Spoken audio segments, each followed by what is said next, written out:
नमः। श्री महावीराय नमः। श्री द्वादशांग श्रुतदेव्ये नमः।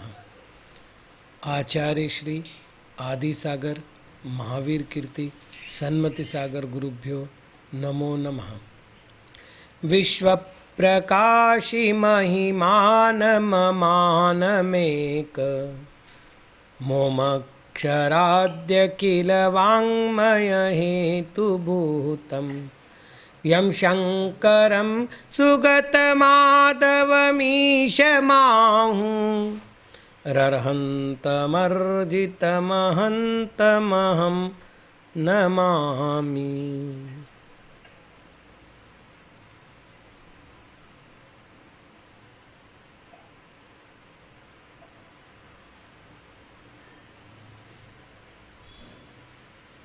हम लोग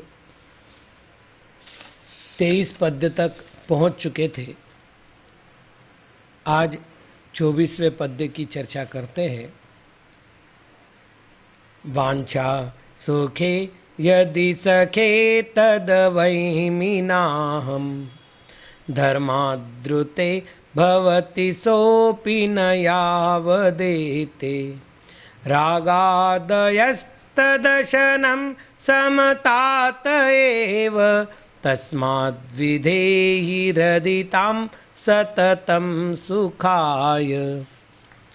आचार्य महाराज कह रहे हैं, सखे हे मित्र, यदि सुखे सुख की वांछा है तत् तो वह सुख धर्मात् धर्म से रीते रहित नहीं होगा। ऐसा अहम मैं अवै में समझता हूँ। यावत जब तक एते ये रागादयः रागादिक हैं तब तक सह वह धर्म अपि भी नहीं है। तत् उनका अर्थात रागादि भावों का अशनम भोजन समतातः समता से एव ही होता है। तस्मात् अतः सुखाय सुख के लिए सततम सदैव ताम उस समता को हृदय में विधेहि धारण करो। आचार्य महाराज समझा रहे हैं कि भाई यदि तुम सुख चाहते हो, तुम्हारे मन में यदि सुख की अभिलाषा है तो तुम धर्म को धारण करो। ध्रुव धारणे धातु से धर्म की निष्पत्ति होती है। इसका अर्थ होता है धारण करना। धर्म का लक्षण बताते समय आचार्य भगवान कार्तिकेय महाराज ने कार्तिकेय अनुप्रेक्षा में एक श्लोक कहा है। तदनुसार धर्म की 4 परिभाषाएं होती है। वत्तु सहावो धम्मो खमादि भावो यदस विहो धम्मो रणत्तयं च धम्मो जीवाणं रक्षणं धम्मो। पहली परिभाषा वस्तु सहावो धम्मो। वस्तु का जैसा स्वभाव है, वस्तु जिस रूप में उपलब्ध है वही उसका धर्म है। विज्ञान इसे गुणधर्म शब्द का प्रयोग करता है।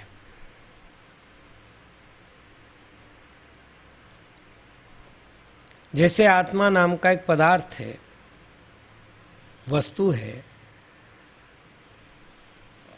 तो ज्ञान दर्शन उसका स्वभाव है। तो आत्मा का अपने ज्ञान दर्शन में रहना ये उसका धर्म है। यहाँ वस्तु शब्द का अर्थ होता है वसंति गुणा यस्मिन इति वस्तु।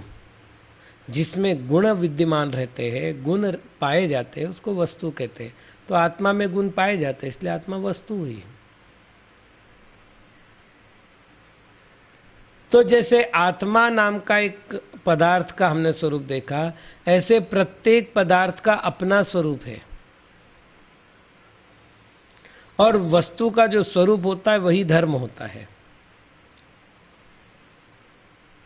इसे केवल जानना है, करना कुछ नहीं होता वस्तु के स्वभाव में, क्योंकि कोई भी द्रव्य किसी भी द्रव्य के स्वभाव में परिवर्तन नहीं कर सकता।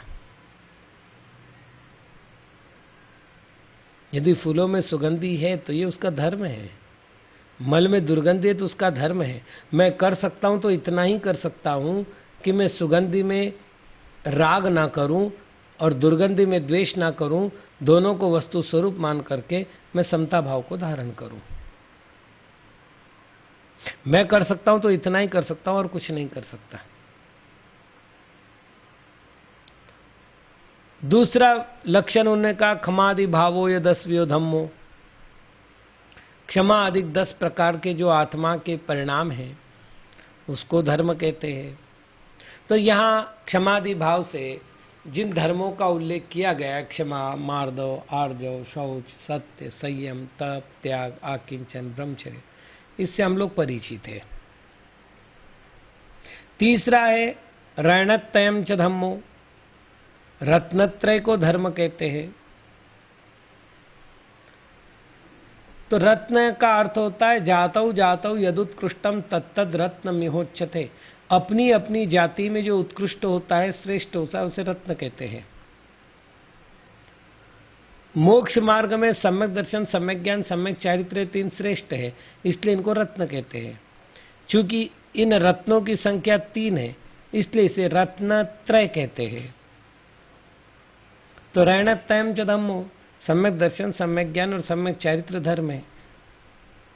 और अंत में धर्म का चौथा लक्षण कर रहे वो जीवाणम रक्षणम धम्मो, जीवों की रक्षा करने को अर्थात अहिंसा को धर्म कहते हैं।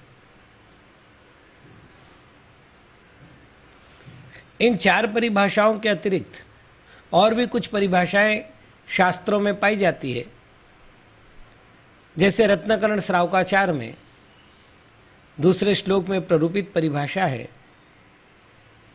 संसार दुक्त सत्वान यो धरत्युत्त में सुखे, जो संसार दुख से जीवों को छुड़ाकर उत्तम सुख में धारण करता है। क्योंकि हमने ध्रुव धातु का प्रयोग किया था, ध्रुव धारण अर्थ में है, तो जीवों को संसार के दुख से हटाकर जो मोक्ष सुख में स्थापित करता है उसे धर्म कहते हैं।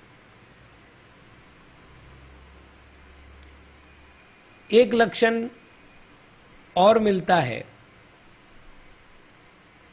जो सर्वसामान्य सभी जगह प्रयोग में आ सकता है, कर्तव्यमेव धर्मः। जो जीव जिस क्षेत्र में है उस क्षेत्र के संबंधित उसके कुछ कर्तव्य है। उदाहरण के लिए मैं पथिक हूं, मार्गस्थ हूं, तो रास्ते में चलते समय बाएं हाथ से चलना, सड़क किनारे चलना, ताकि आवागमन करने वाले वाहनों को आदि को कोई तकलीफ ना हो, ये मेरा पथिक धर्म हुआ। इस प्रकार मैं जहां कहीं रहूंगा वहां वहां अपने कर्तव्य को पूर्ण करने का जो प्रयत्न करूंगा वो मेरा धर्म होगा। कर्तव्यम एव धर्मः। बहुत विशाल हो गया ये। अब कोई काम छोटा नहीं बचा, कोई काम बड़ा नहीं बचा। किसी काम करने से मेरा अपमान नहीं होता, किसी काम करने से मेरा सम्मान नहीं होता। जो मैं काम कर रहा हूं उसको प्रामाणिकता से करूं, बस मेरा इतना ही कर्तव्य है और यही मेरा धर्म। कर्तव्य ने करने योग्य।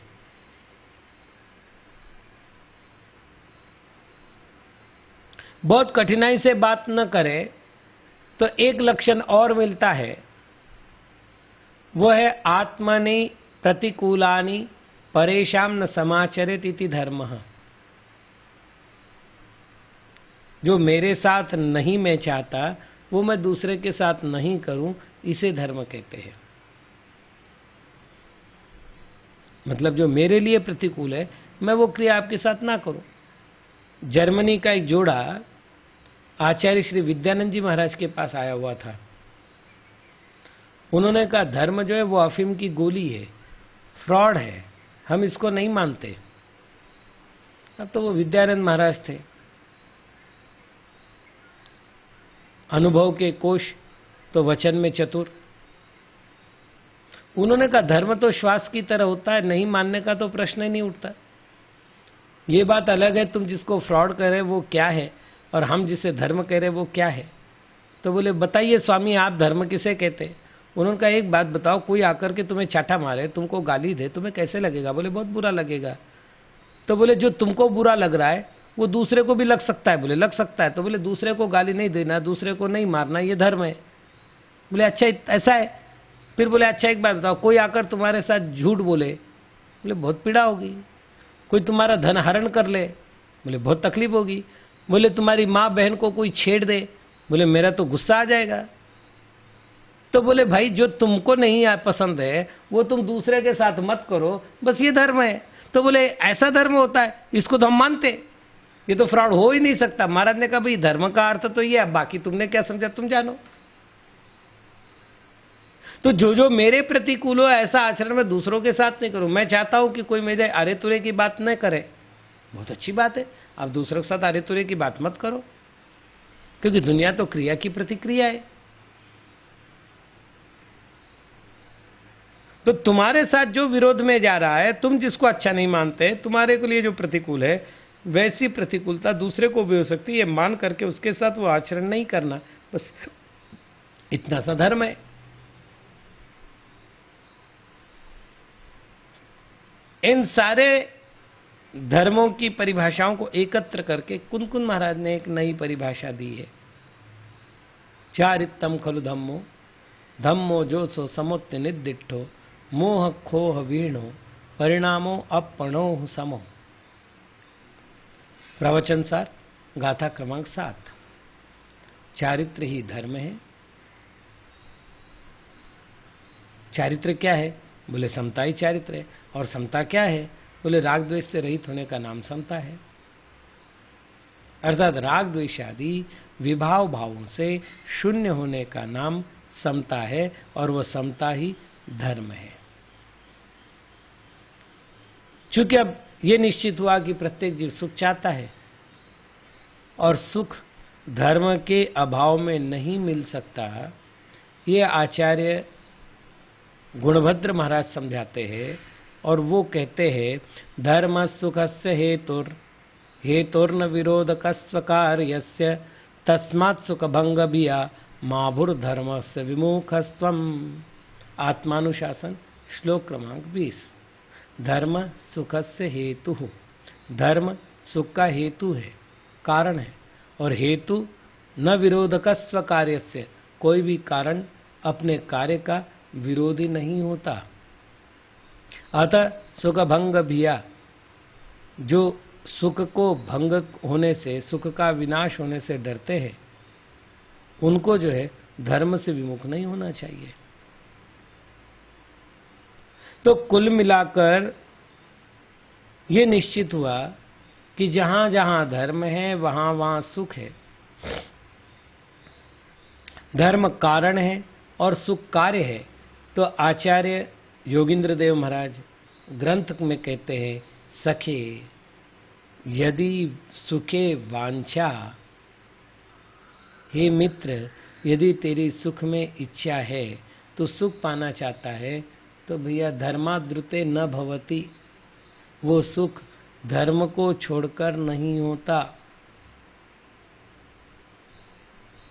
अब वो धर्म भी कैसे होगा?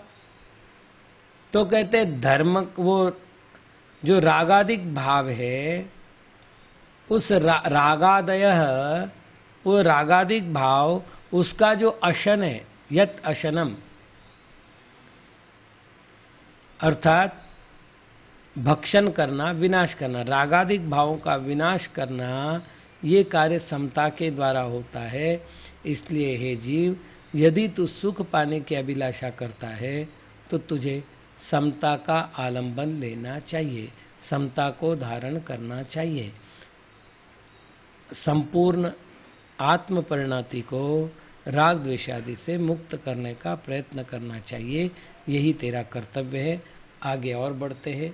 समता रूप अमृत की चर्चा करते हुए आचार्य महाराज कहते हैं, ज्वालायमान मदनानल पुंज मध्य विश्वं कथं क्वथति कोऽपि कुतूहलेन तस्मिन्नपि समसौख्यमयीं हिमानि मध्यासते यतिवरा समता प्रसादात्।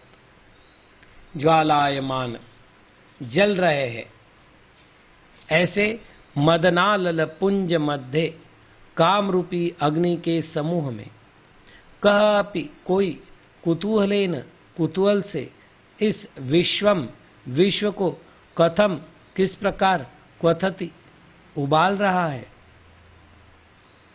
तस्मिन उसमें अपि भी यह इस लोक में समता प्रसादात समता के प्रसाद से समसौख्यमयीम साम्य सुखरूप हिमानिम गंगा में यतिवराह श्रेष्ठ साधु अध्यासते विराजमान रहते हैं। आचार्य महाराज यहाँ समझाते हैं कि ये जो संसार है, ये संसार नियम से विविध प्रकार के दुखों से ज्वालायमान हो रहा है, जल रहा है। और विशेष ये है कि इसको जलाने का काम कोई कुतूहल से कर रहा है।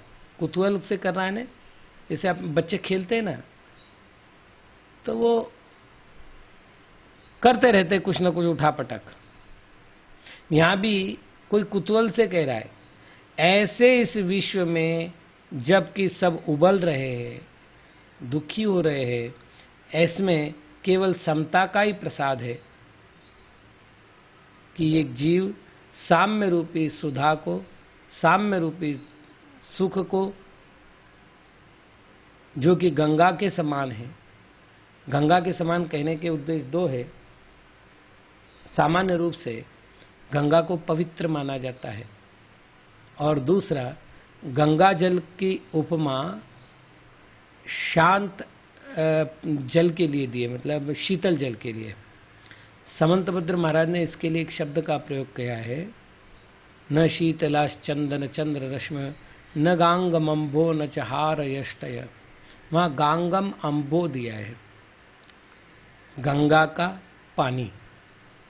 गंगा का पानी शीतल होता है। तो यहाँ गंगा शब्द का जो प्रयोग किया है वो दो कारण से किया है। एक पवित्र है, दूसरा शांत है।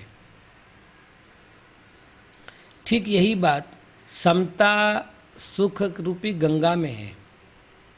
समता सुख का जो प्रत्येक समय व्यतीत होता है वो शांत भी होता है, अर्थात कषायों से रहित भी होता है, और शीतल भी होता है, अर्थात दुखदायक नहीं होता, आनंदकारी होता है। यहां थोड़ी बातें समझने लायक है। साम्य सुख है क्या? पहला प्रश्न, साम्य सुख प्राप्त कैसे हो सकता है? दूसरा प्रश्न, और वैषयिक सुख क्या सुख है? ये तीसरा प्रश्न। ये समझ में आएगा तो ठीक समझ में आएगा कि यतिवरा अध्यासते, यतिवर वहीं रहते हैं, उस समता के सुख में रहते हैं। पहली बात, हमारी जितनी भावनाएं हैं वो वस्तु के आधार पर सुख खोजने की भावनाएं हैं। जो भूल हो रही है वो यहां से हो रही है। हमने पराधीन सुख खोजा है। इसमें भूल क्या हुई? तो मेरा अपना कुछ कर्तृत्व नहीं रहा।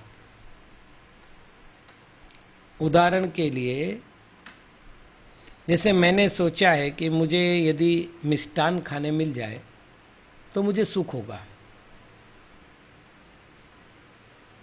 अब मेरे सुख का आधार मेरे परिणाम नहीं है। अब मेरे सुख का आधार अब मिष्टान बन गए। अब आप देख लीजिएगा क्या परिणति होती है। मान लेते कि मेरे सामने मिष्ठान की थाली आ भी गई, तो अब मिष्ठान एक नहीं है ना, जलेबी भी मिष्ठान है, गुलाब जामुन भी मिष्ठान है। तो मिष्ठान एक नहीं है, अब उसमें चॉइस शुरू होगी, ये मिष्ठान मिलता तो ठीक, ये मिला तो ठीक नहीं है।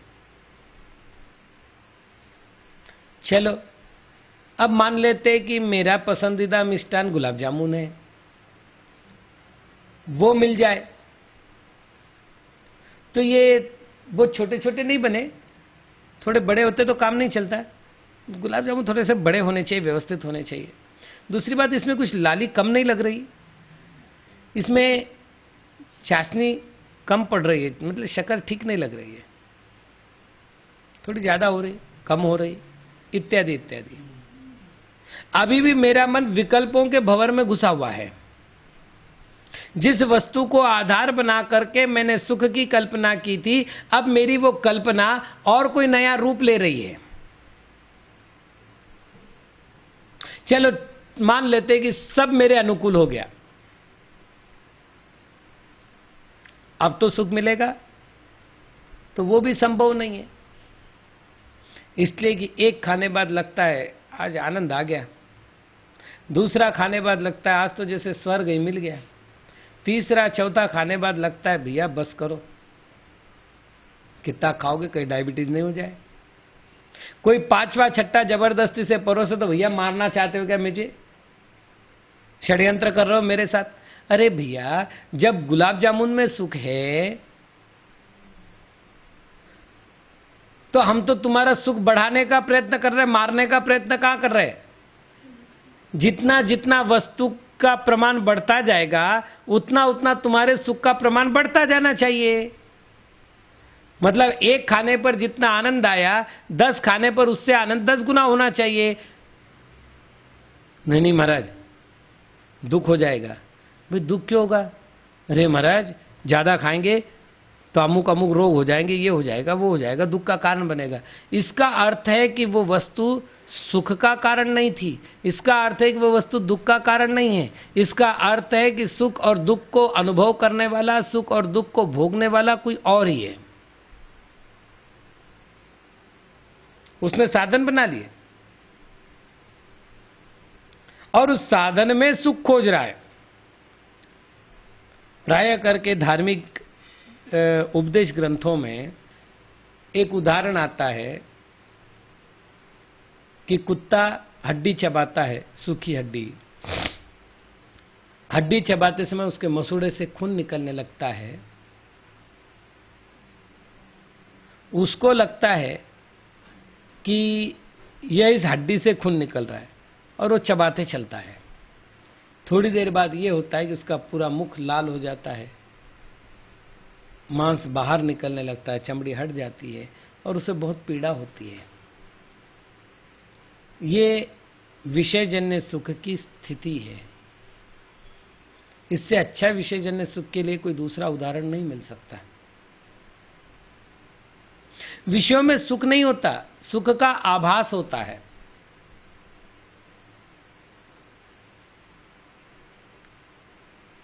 जैसे देखिए एक व्यक्ति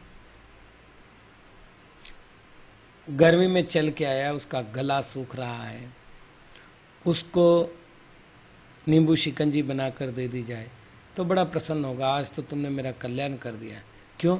गला सूख रहा था, तकलीफ हो रही थी, तुम्हारे कारण से मेरे को बड़ा सुख मिला। लेकिन अब यदि वही शांति से घर में बैठा हुआ हो, अभी अभी पानी पी करके आया हो अथवा भोजन करके बैठा हुआ हो और उसको शिकंजी दे दी जाए तो कहेगा भैया पहले ही ओवरलोड गाड़ी है, क्यों तकलीफ दे रहा है। इसका अर्थ शिकंजी में सुख भी नहीं है, इसका अर्थ शिकंजी में दुख भी नहीं है। जो दुखी था उसके लिए सुख का आभास कराने वाली शिकंजी थी।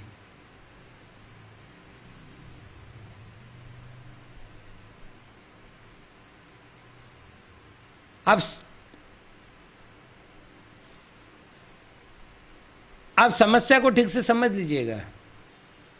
हमने क्या किया कि जो आभास कराने वाली वस्तु थी उसको हमने सुख का मूल कारण मान लिया और हम सुख को एकत्रित करने लगे, अर्थात उन वस्तुओं को एकत्रित करने लगे जिनमें हमने सुख की कल्पना की।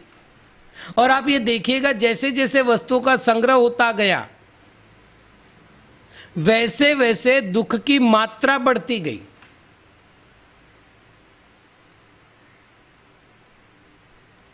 मैं अपने जीवन काल का उदाहरण दूं, गली में एक आध टीवी होती थी और शनिवार को कोई फीचर फिल्म आया करती थी तो हम सारे लोग उसके घर के सामने जाकर के बैठते थे।